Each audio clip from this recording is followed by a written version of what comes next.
U.S.-India 2+2 dialogue in Washington, D.C. The 2+2 dialogue is the principal mechanism for translating a strong U.S.-India relationship into real, tangible outcomes. With this conference, we're making that a 2+2+1. Last year, the 2+2 dialogue led to agreements that significantly bolstered information sharing and allowed for the transfer of critical defense technologies. Recently, the defense relationship between our two countries was strengthened even further by the successful completion of Tiger Triumph, the first tri-service military exercise in our two nations' histories. And I was very, very pleased to personally be there in Visakhapatnam to witness the collaboration between 500 U.S. airmen, Marines, and sailors, and 1,200 Indian sailors, airmen, and soldiers. India is clearly one of our most important partners in the Indo-Pacific region. As principal deputy, as the senior bureau official, Alice Wells, and she is the senior official in the Department's Bureau of South and Central Asian Affairs. She noted last week that the United States and India have built a strong partnership that helps uphold international norms, builds prosperity, helps to counter terrorism, and advances our shared interest in Asia and beyond. The objective of this two-day conference is to build on recent successes in the U.S.-India defense relationship, to provide a high-level platform to discuss avenues for increased U.S.-India collaboration in the defense space, especially in the private sector, and to help participants gain a deeper understanding of how we can leverage the U.S.-India agreements in which we've already invested to accomplish more. With that, it is my distinct pleasure to welcome Joel Starr, who is the U.S. Deputy Assistant Secretary of State from the Bureau of Political and Military Affairs.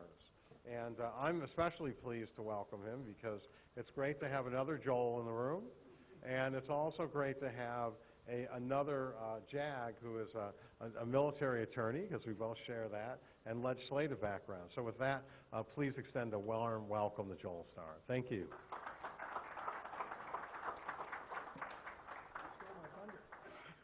Thank you so much.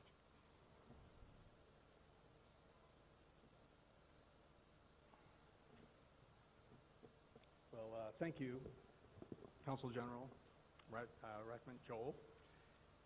And thank you for the invitation today. How's that? Good? Can everybody hear me? Thank you.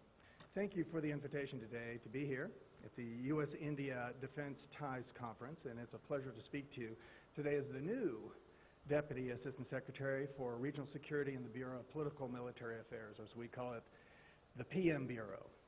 Before I address the security relationship between India and the United States, may I speak briefly about what PM's role is at the Department of State. The Bureau of Political and Military Affairs integrates diplomacy and defense, forging strong international partnership to meet shared security challenges, regulating arms transfers and defense trade, directing security assistance, building partner capacity, negotiating security agreements, exchanging personnel with the Department of Defense to straighten the defense diplomacy relationship. These are just some of the PM efforts to further United States security policy. As the U.S.-India partnership grows stronger, PM hopes to play a key role in working with our Indian partners to strengthen the defense ties between our two great nations. The growing U.S.-India strategic partnership is broad.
military systems.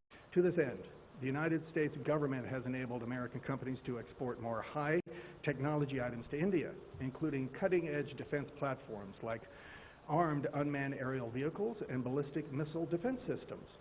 India, for example, was the first non-treaty partner to be offered the Sea Guardian unmanned aerial system manufactured by General Atomics. Capabilities such as the Chinook helicopter and the M777 howitzer are already fielded by the Indian military and operates the largest fleet of P-8 and C-17 aircraft outside of the United States. The United States also appreciates India's effort to develop its own manufacturing base. A capable and vibrant Indian defense manufacturing base is in our mutual best interest, and it helps increase India's military capability and capacity while also contributing to the global supply chain of democratic defense manufacturers. The Defense Technology and Trade Initiative, or the DTTI, has been a very important process as we work together to focus on areas of co-development and specific capabilities that will benefit both of our armed forces. Most recently in October, our leadership identified projects that include light, small arms technologies, Sea-Link advanced analytics, and air-launched UAVs as areas for future cooperation. May I now speak to a few specific defense trade items. Since declaring India a major defense partner in 2016, we have made a number of unprecedented decisions to advance systems that, should India choose the American solution, will bring tangible national security benefits to the United States and India. Unmanned aerial systems, national advanced surface-to-air missile systems, naval helicopters, and naval guns are all part of a steady improving U.S.-India defense trade relationship. The Indian Air Force and Navy fighter competitions are a once-in-a-generation opportunity to more closely align the United States and India. During her 2018 visit to the United States, Minister Sitharaman acknowledged that the, quote, generational change, end quote, that can occur when fighter pilots receive the best training opportunities with the most technologically advanced aircraft is to everyone's advantage. We strongly agree. We strongly believe that in choosing U.S. fighter aircraft presents an opportunity to not only fulfill military requirements, but to deepen our partnership. For the fighter competitions, the United States will offer some of the best technology widely employed by our Navy and Air Force. The F-18 Super Hornet, F-21, which is tailored by the Indian Air Force. U.S. fighter aircraft would bolster India's defense capabilities, expand its defense industrial base, and position it as a supplier in the global defense sales ecosystem shared by our network of allies and partners. In conclusion, the security relationship between India and the United States continues to grow. From increasing military cooperation, exercises, defense trade, the United States will continue to work with India to ensure a free and open Indo-Pacific region. It is my sincere hope that the work we undertake here today will contribute to this upward trajectory, and I want to thank you again for the invitation to speak here and the opportunity to participate. The State Department greatly values engagements like these, which enable us to talk to you in person and get your feedback. And on a personal note, lastly, I first visited your beautiful country in 2000, 19 years ago. And I think everybody in this room was around here probably at that time and know that it was an evolving relationship.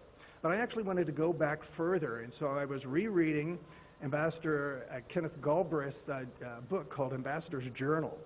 And he said back in those days, which was, as everyone would agree, quite different. There were many different challenges. Some of them remain today. And he said that he was always approached by reporters, and he was the ambassador during the Kennedy administration from 61 to 63. And he was always asked by reporters, what is our relationship with India? What is it? Is it good, bad, indifferent, non-alignment policy? What is it? And the ambassador would always come back and say, why do you keep asking me this question? It's presupposing that there's something extremely dangerous between the U.S. and India relationship. In fact, the U.S. and India are quiet and steadfast friends. That was back in 1963. Fast forward 56 years, I want to change that view because it is evolving. And I would say that instead of quiet and steadfast friends, well, I can say this, we're certainly not quiet, evidenced by the, I think, great relationship between your Prime Minister and our President. The personal does identify and influence the professional as well. But I would say that instead of quiet and steadfast friends, we are in fact close and ever stronger steadfast friends. Thank you very much.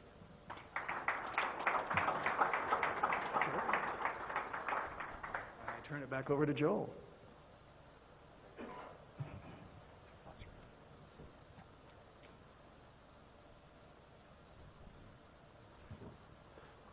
These microphones are easy to get tangled up in. They're for taller people. But one of the distinct pleasures of serving as the Consul General in Hyderabad is the opportunity to work with our next speaker, who is Minister K.T. Rama Rao, otherwise known as KTR. And he currently serves as the Minister of Industries, Information Technology, and Commerce for the state of Telangana. KTR shares many ties with the United States. First, he holds an MBA from Baruch College in the City University of New York. And he also worked in the technology sector in the greater New York area. And you'll be hearing about, those of you who had the opportunity to visit Lockheed Martin and other facilities of Boeing, and you'll see what a successful defense cluster that Telangana has assembled. And you'll also hear about something called TS-IPASS. And I want to tell you, I've worked around the world in 25 years. And during that time, I have not seen a more strategic vision for assembling defense clusters, IT clusters, and biotech clusters than that spearheaded by Minister KTR. It's truly, truly impressive. And I remember my second day on the job, I had the privilege of being on hand when Amazon headquarters opened up, their largest office building in the world, which houses 15,000 employees. That project was approved in 11 days.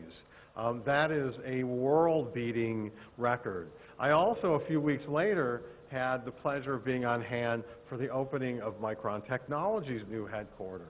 And from the time of approval to the time of the ribbon cutting was a year.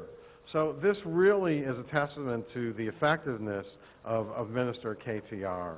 And I think that it was, as we focus on defense firms, that partnership between U.S. and Indian firms will continue to grow, and both of our countries will continue to benefit. And a key part of that is in Hyderabad because of the synergies that are developing here. So we hope that this conference allows all of us to continue to build on past successes and to further cement government and commercial ties that have enabled our unique friendship to flourish. KTR is a friend and partner to the United States, and we intend for our partnership to advance the prosperity of the United States and India together.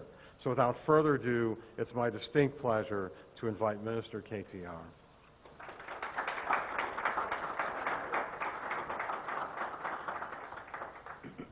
Good morning. Welcome you all to Hyderabad. Joel Starr, the Deputy Assistant Secretary, Bureau of Political Military Affairs, U.S. Department of State. So with a surname like that, I don't know. I mean, your surname's Starr, so that's possibly the best inheritance, you know.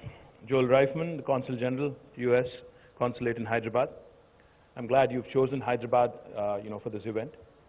As Consul General Reifman pointed out, Hyderabad happens to be one of the largest and one of the most strategic locations in India, especially with respect to defense and aerospace industries. I'm glad that U.S. Consul General here has always been extremely helpful, extremely active when it comes to strategic, trade, and bilateral engagements. Thank you, Joel, and your entire team, in fact, for making several of such events happen right here in Hyderabad, ranging from the Global Entrepreneurship Summit to many, many events such as the U.S.-India Defense Ties that is being held today. I'm also glad, Joel Starr, that the U.S. administration has chosen to engage directly at the state level, not only at Delhi's level. Washington and Delhi, of course, continue to remain engaged, continue to remain extremely friendly. at the President and Prime Minister's level, at the level of ministers, at the level of the Secretary of State, but I'm also delighted that you've chosen to engage with several states across our country.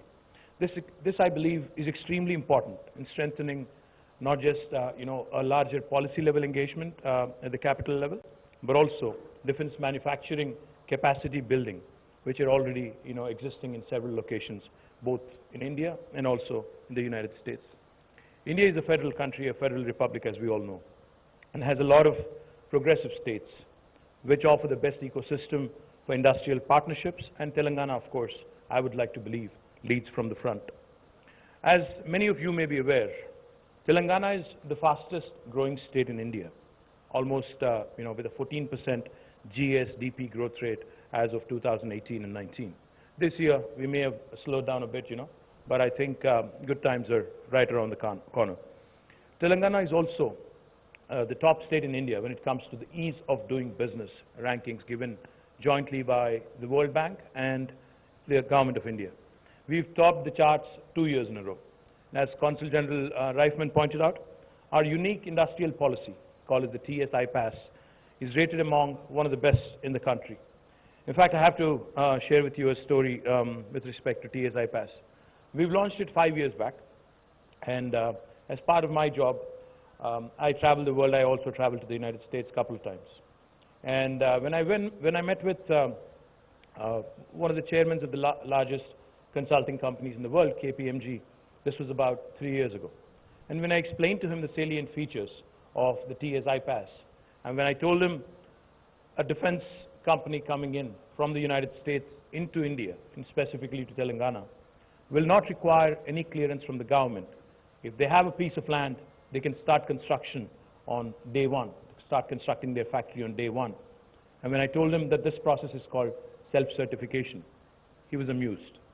And then when I told him we give all clearances in less than 15 days, and this is empowered by statute, he was impressed. And then I also added that the legendary Indian red tape bureaucracy has bitten the dust in Telangana, and in fact, if we do not deliver on the 15-day promise, on the 16th day we have the ability to actually levy penalties and fines to the tune of rupees 1,000 per day if you hold up a clearance. He was amazed. When I told him that this possibly is one of the best policies in the country, that is India, he said, well, this possibly is one of the best in the world because no state in the United States also told me this. So let me tell you, 5 years later, after TS I-PASS has been passed in our state legislature, we've not only come out with a good policy that talks, we also have come out with a good policy that works. As was pointed out by Consul General Reifman, the largest office spaces of Amazon in the world, a 3.1 million square foot building, was approved in less than 11 days.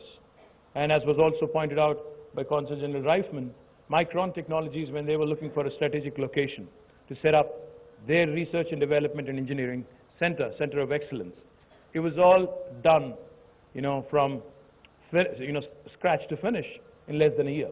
So that goes to show you the ability of a state to step up, to bring in reforms, to work with the industry, to engage with investors globally, to understand their needs, and lower and reduce the barriers when it comes to entering a state or a country. We believe aerospace and defense has got more potential. As was pointed out by Joel Starr, it is 16 billion now, but I do believe that this is just the beginning. There's a lot more to be done.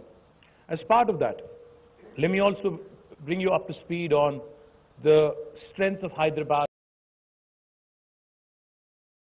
and Telangana as a state.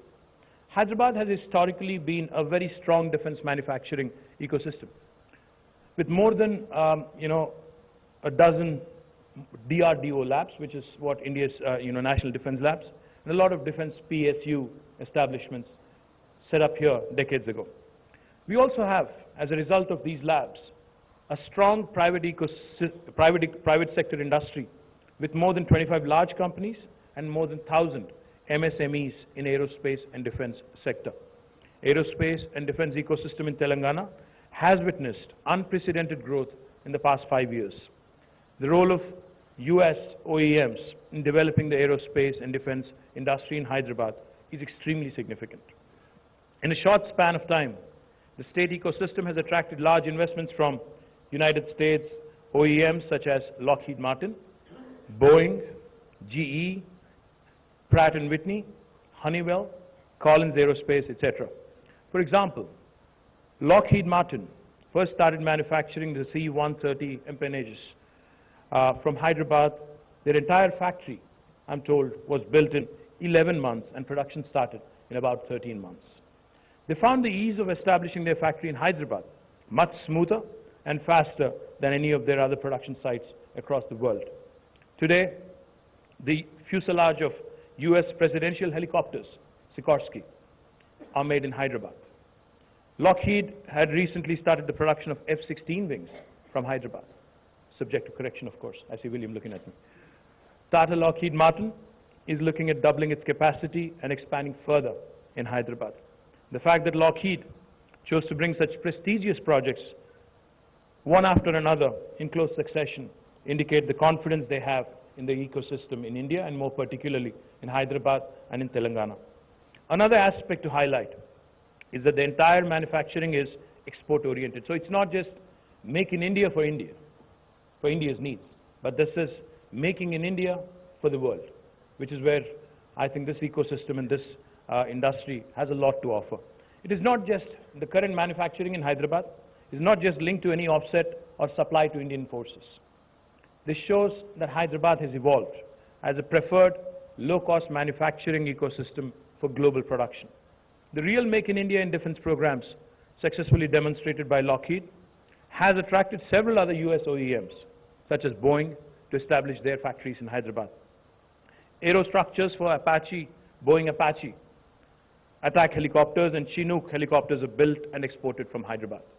To take another example, when GE initially decided to establish their engine manufacturing plant in Asia, they could initially think only of Japan or Korea that have the skill base to support complex manufacturing involved in the aero engines. However, when they started the GE aero engine facility in Hyderabad eventually, they could easily find highly skilled talent available locally. Their production started in record time also and is currently running well ahead of planned schedule. Today, we have leading OEMs such as Raytheon, BAE Systems, Collins Aerospace, Honeywell, etc., sourcing critical components and subsystems from Hyderabad-based local industries. Global aviation majors have also established their technology development, engineering, and R&D centers in Hyderabad. Among strategic Indian players, Tata Group has significantly large operations in Telangana and currently runs over 90% of their aerospace manufacturing from our city, Hyderabad.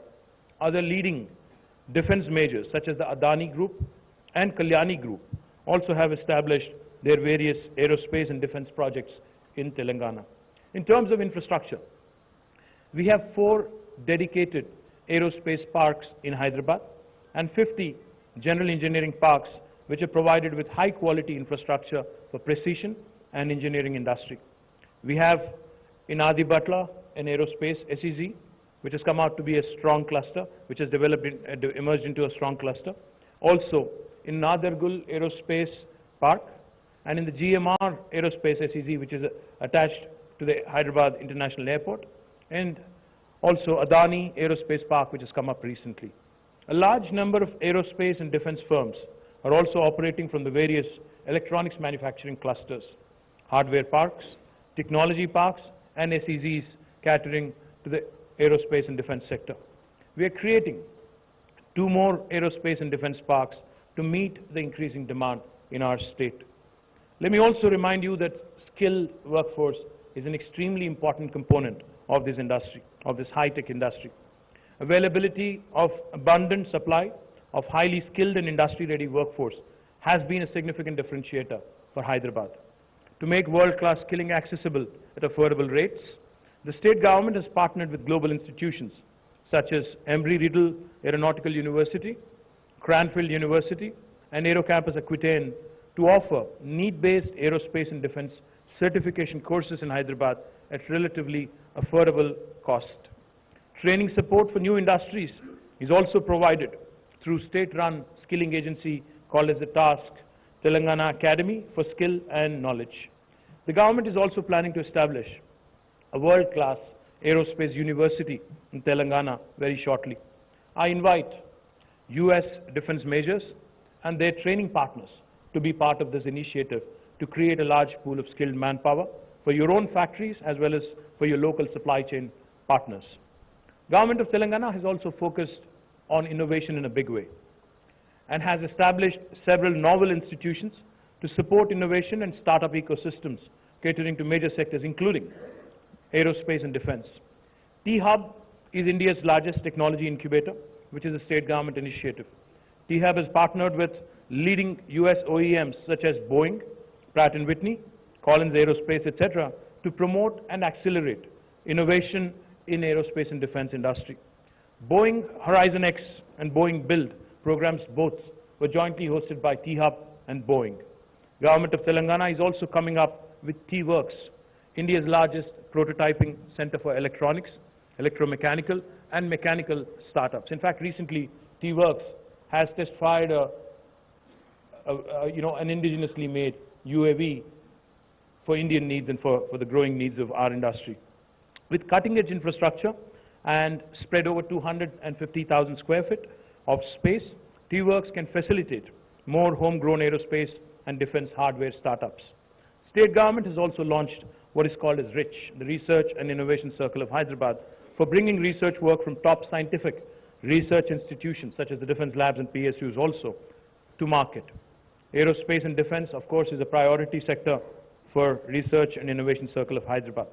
Various centers of excellence in aerospace and defense are also coming up in the state in partnership with industry. Thus, when it comes to aerospace and defense industry, there is no better ecosystem in India than that is offered by Telangana. I would once again urge the US government agencies to directly engage more with progressive state governments like Telangana. Your industries, which have already chosen our ecosystem, we will continue to, of course, promote and support all of their initiatives and all of their issues. And in fact, one of the things I keep mentioning whenever I meet top leadership managements of various industry majors, I keep telling that when you have a state as a partner, such as Telangana, to represent your issues in Delhi, to champion your issues in Delhi, to advocate and to be a pleader for you in Delhi, it will make your job easier. So when you have a state as a partner, when you have a state working with you to champion the industry cause, it only makes your job and our job easier. Appreciate US Consul General in Hyderabad to take this wonderful initiative, taking this wonderful initiative to organize such an important conference in Hyderabad. But I do hope, Joel, that you will continue to host it in Hyderabad and not move it elsewhere in India. Once again, thank you very much, and I hope you have successful deliberations over the course of the next couple of days. Thank you.